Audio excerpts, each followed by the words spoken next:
ભારતીય સંસ્કૃતિમાં ગુરુ પરંપરાનું અનેરું મહત્વ છે.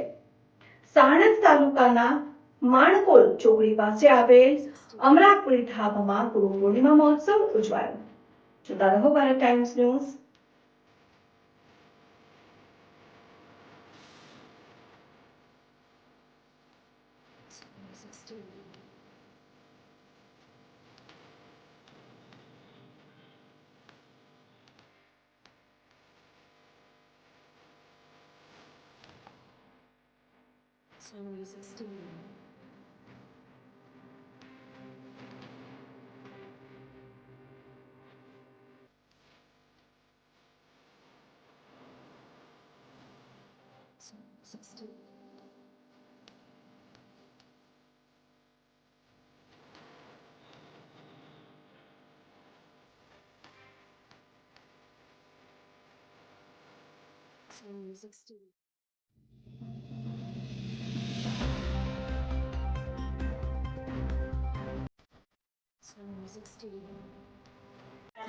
જય રામદેવજી બધા સૌ ભાઈ ભક્તોને માણકોલ ચોકડી એ અમરાપુર આશ્રમ યોગીદાસ બાપુના સાનિધ્યમાં છેલ્લા 25 વર્ષથી આ ગુરુ પૂર્ણિમા ઉજવાય છે.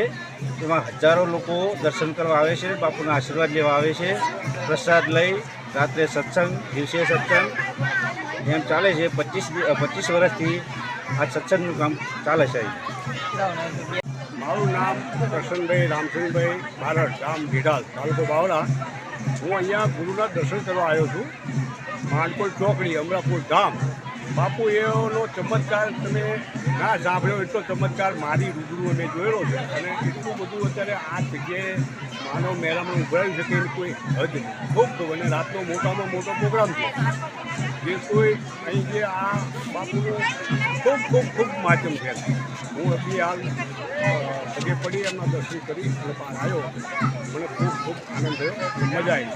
ગુરુ ગોવિંદ નો ખડે કિસકે લાગુ પાર, કૃપા મારા ગુરુ મહારાજની ગોવિંદ લગાયો પાર. જય બોલો રામા પીરની જય. મારું નામ હિતેશ મહેન્દ્રભાઈ રાઠોડ. હું માણકોલ ગામનો રહેવાસી.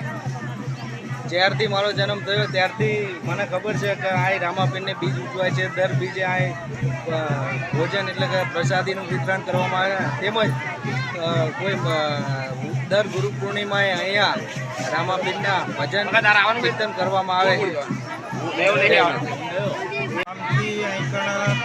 રામદેવપીર મહારાજનો જે આશ્રમ છે માણકોલ ચોકડી અમરાપુરી આશ્રમ, ત્યાં કણ દર્શન કરવા માટે હું આવ્યો છું. અને આ કણ વ્યવસ્થા બી સારી છે. મહાપ્રસાદ પણ ભાવિ ભક્તોને આપવામાં આવે છે. અને ભગવાનના દર્શન માટે હું આવ્યો છું. અને ગુરુજીના આશીર્વાદ પણ લેવા માટે આવ્યો છું. અને ભાવિ ભક્તો બહુ મોટા પ્રમાણમાં આ દર્શન માટે આવે છે. જય ભારત. જય રામાપીર. આજરોજ માણકોલ ગામે માણકોલ ચોકડી સદાશિવ આશ્રમ જોગી બાપુના આશ્રમમાં ગુરુ પૂર્ણિમાના દિવસે અહીંયા લોકો હજારોની સંખ્યામાં આવતા હોય છે અને બાપુના આશીર્વાદ લેતા હોય છે. આ આશ્રમમાં ત્યાં પ્રસાદ રૂપે બધા ભોજન લે છે અને મહિલાઓ દ્વારા, સખી મંડળ દ્વારા સંત મંત અને ભજન ના કીર્તન ગાતા હોય છે. અને રાત્રે ત્યાં આગળ ભવ્યથી ભવ્ય મોટો ડાયરાનું આયોજન કરતા હોય છે. લોકો હજારોની સંખ્યામાં અહીંયા બાપુના આશીર્વાદ લેવા આવતા હોય છે. બધાને જય ગુરુ પૂર્ણિમાના દર્શન કરવા આવતા હોય છે.